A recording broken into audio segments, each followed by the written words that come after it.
Terima kasih sudah klik video ini. Terus support channel ini dengan cara like, komen, dan bagikan video ini. Dan jangan lupa subscribe channel ini. Selamat menyaksikan Legenda Pulau Malau. Dalam silsilah Raja Batak, Boru Nantinjo ini memiliki legenda sendiri. Nantinjo adalah anak bungsu dari Guru Tatea Bulan dengan istrinya si Boru Baso Burning. Semasa hidupnya, Nantinjo mengalami penderitaan yang cukup berat, sebab ketika lahir ke dunia ini saja dia tidak sempurna. Dikatakan wanita bukan, pria juga bukan. Pada saat umurnya 10 tahun, kedua orang tua Nantinjo telah dipanggil Yang Kuasa. Semenjak ditinggal kedua orang tuanya, semakin beratlah penderitaan yang dialaminya. Nantinjo tinggal bersama abangnya Limbong Mulana. Karena yang di kampung pada saat itu hanyalah ketiga abangnya Limbong Mulana, Sagala Raja serta Lau Raja. Sedangkan abangnya Raja Biak-Biak telah pergi dibawa oleh Yang Kuasa ke puncak Gunung Pusuk Buhit. Abangnya yang nomor 2, Taribu Raja, telah pergi juga merantau entah kemana rimbanya. Dikarenakan adanya skandal cinta dengan adiknya sendiri Boru Pareme. Walau tinggal di rumah abangnya sendiri, penderitaan yang dialaminya sangat berat. Karena begitu besar tanggung jawab yang dibebankan abangnya terhadap dirinya. Mulai dari mengurus rumah, mengasuh anak-anak, serta mencari bahan makanan ke hutan. Dan yang membuat hati Nantinjo sangat menderita apabila Nantinjo salah sedikit saja pastilah dia mendapat hukuman dari abangnya. Siksaan demi siksaan diterima Nantinjo hari lepas hari dari abangnya tersebut. Meskipun begitu berat penderitaannya, Nantinjo pasrah, sebab tumpuan pengaduannya telah pergi merantau entah kemana. Jo mempunyai keahlian bertenun. Pada saat itu dia harus bertenun jika ingin mempunyai pakaian. Setiap bertenun, Nantinjo selalu melantunkan syair lagu penderitaannya dengan berlinang air mata. Nantinjo sesekali memohon kepada Yang Kuasa agar ditunjukkan jalan padanya untuk dapat keluar dari deritanya. Melihat dan mendengar penderitaan serta jeritan hati Nantinjo, Yang Kuasa akhirnya menunjukkan jalan keluar kepada Nantinjo. Pada suatu saat, datanglah abangnya Lau Raja bertamu ke rumah Limbong Mulana. Lakinya pun ikut sedih. Sebagai abangnya Lau Raja penasaran dan bertanya kepada sang adik, "Mengapa engkau menangis, Nantinjo?" Namun pertanyaan abangnya itu bukan membuat Nantinjo diam, malah membuat tangisan Nantinjo semakin keras. Lau Raja pun mendekati adiknya, dipeluk dan dihibur adiknya dengan penuh kasih sayang. Kemudian, Lau Raja bertanya kembali, "Ada apa gerangan yang membuat hatimu begitu pilu dan sedih, adikku?" Sadar bahwa abangnya begitu sayang kepadanya, Nantinjo akhirnya menceritakan segala penderitaannya, dan menunjukkan luka di punggungnya, akibat siksaan yang kerap dilakukan abangnya Limbong Mulana kepadanya. Tanpa sadar Lau Raja memanggil nama ibunya sambil berujar, "Teganya kamu, ibu, membiarkan putri bungsumu mengalami penderitaan yang begitu berat dan tidak berkesudahan." Kemudian Lau Raja mengajak Nantinjo pergi dari rumah Limbong Mulana dan ia berjanji akan menyayangi Nantinjo. Mendengar ucapan dan janji abangnya, Nantinjo langsung mengikuti ajakan abangnya.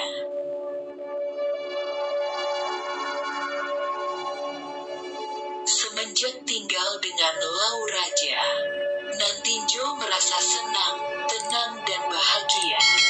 Nantinjo diberi kebebasan untuk melakukan kesenangannya bertenun, walaupun abangnya miskin. Hari lepas hari berganti, tak terasa Nantinjo sudah mulai bertumbuh menjadi gadis remaja yang anggun, cantik dan bersahaja. Cantikan wajah dan sikap Nantinjo semakin menambah harum namanya terlebih di kalangan pemuda.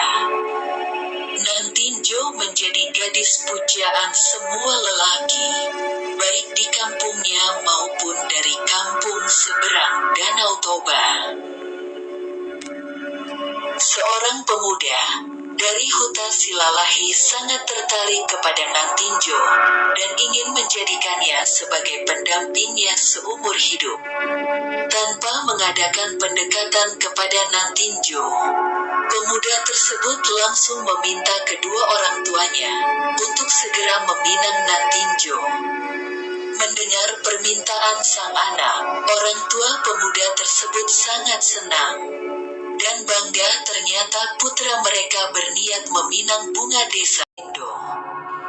Tanpa membuang banyak waktu, pihak keluarga tersebut akhirnya berangkat beserta rombongan ke rumah Lau Raja untuk meminang Nantinjo yang akan dijadikan istri dari putranya.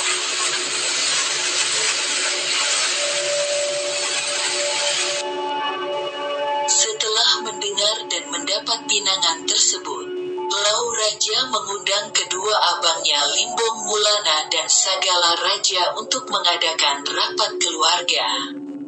Untuk menentukan apakah pinangan tersebut diterima atau tidak. Ternyata, kedua abangnya mempunyai pendapat yang sama yaitu menerima pinangan tersebut. Namun Lau Raja berpendapat bahwa Nantinjo yang harus menentukan keputusan itu, diterima atau tidaknya lamaran tersebut. Kemudian mereka memanggil Nantinjo untuk hadir dalam rapat keluarga tersebut. Mereka bertanya kepada Nantinjo apakah ia bersedia menerima pinangan pihak laki-laki dari seberang Danau Toba itu. Mendengar paksaan tanpa sadar air mata Nantinjo menetes di pipi. Dia berpikir tidak akan bisa melawan keinginan abangnya Limbong Mulana. Nantinjo melayangkan pandangan kepada abangnya Lau Raja dengan harapan dapat membela dirinya. Namun, Lau Raja pun tidak dapat membela adik yang sangat disayanginya itu. Karena dia sendiri pun takut akan amarah abangnya Limbong Mulana. Melihat situasi seperti itu, Nantinjo hanya dapat menangis dan menjerit meratapi nasibnya dalam hati. Hanya Nantinjo sendiri yang tahu siapa dirinya yang sebenarnya. Ketiga abangnya tidak mengetahui bahwa Nantinjo tidak sempurna. Nantinjo berusaha berpikir keras, alasan apa yang tepat untuk dapat menolak lamaran tersebut. Nantinjo terus berpikir, berusaha mencari alasan untuk menolak lamaran tersebut. Akhirnya dia mendapat ide dan mengatakan kepada abangnya, "Saya bersedia menerima pinangan dengan syarat, pihak laki-laki itu harus dapat menyediakan emas 1 perahu penuh, serta uang ringgit 1 perahu penuh." Mendengar persyaratan yang diberikan Nantinjo, ternyata orang tua calon suaminya siap memenuhi permintaannya itu. Bahkan calon mertuanya mengatakan, lebih dari permintaannya dapat kami penuhi. Setelah kedua belah pihak sepakat, pihak lelaki kembali ke kampungnya.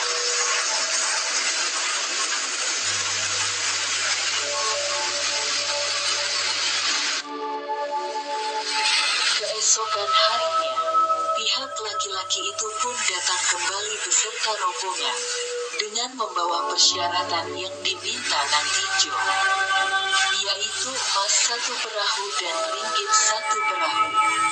Melihat emas 1 perahu dan ringgit 1 perahu, keserambong Bulana timbul. Sikapnya langsung berubah lembut kepada Nang Tinjo. Dengan lembut Limbong Bulana mengatakan kepada adiknya, "Sekarang kamu tidak memiliki alasan lagi untuk menolak pinangan calon suamimu itu, adikku.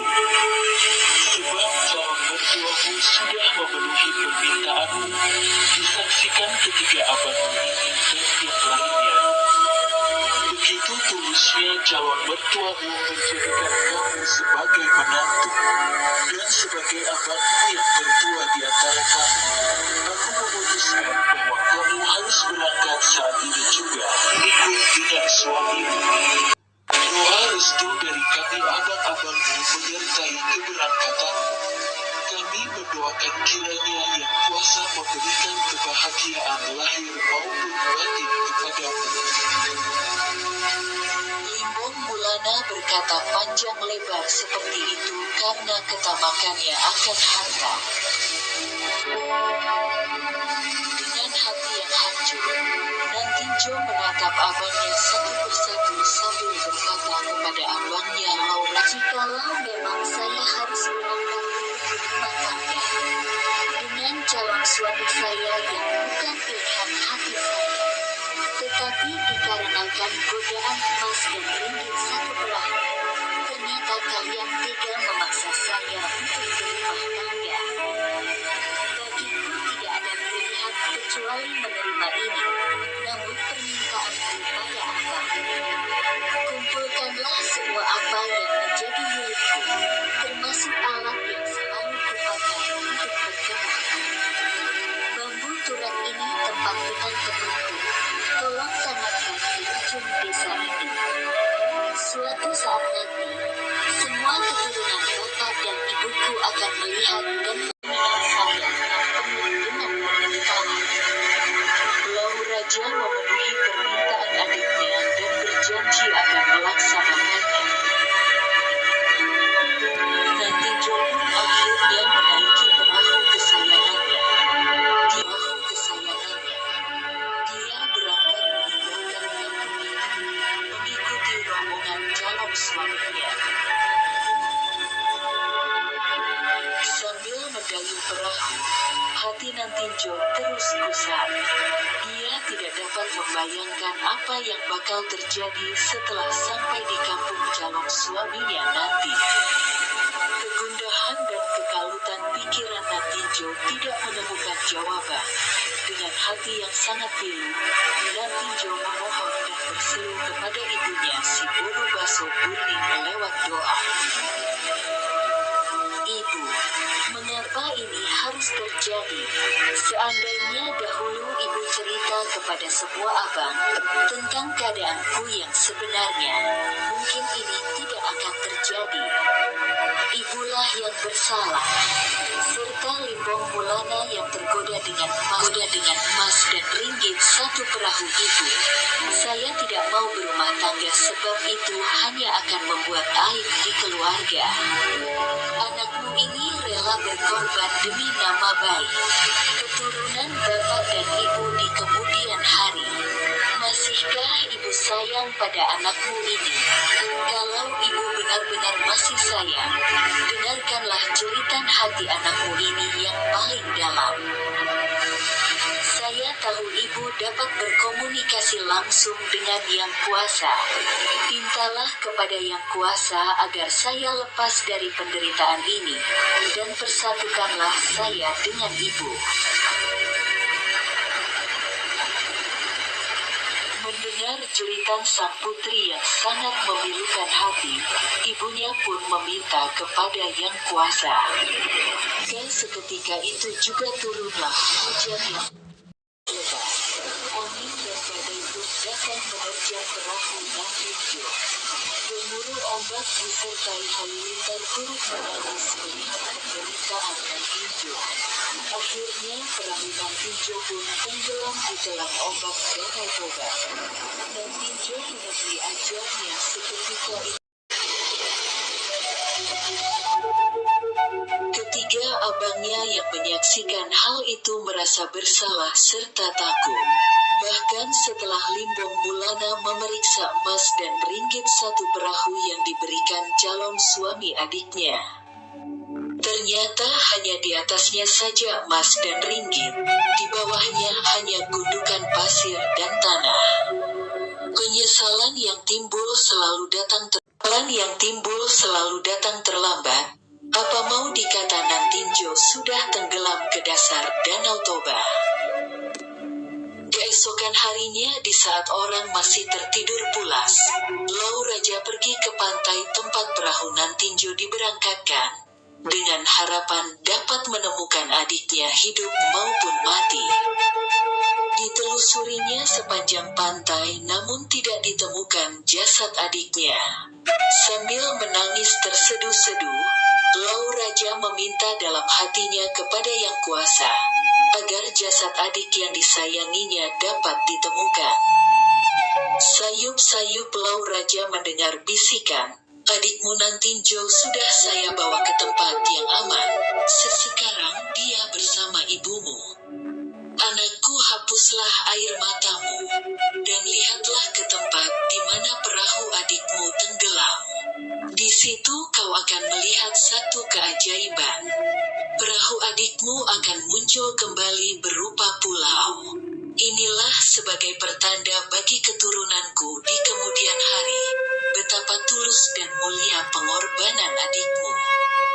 Tidak pernah mau membuat saudaranya malu dan terhina di hadapan orang.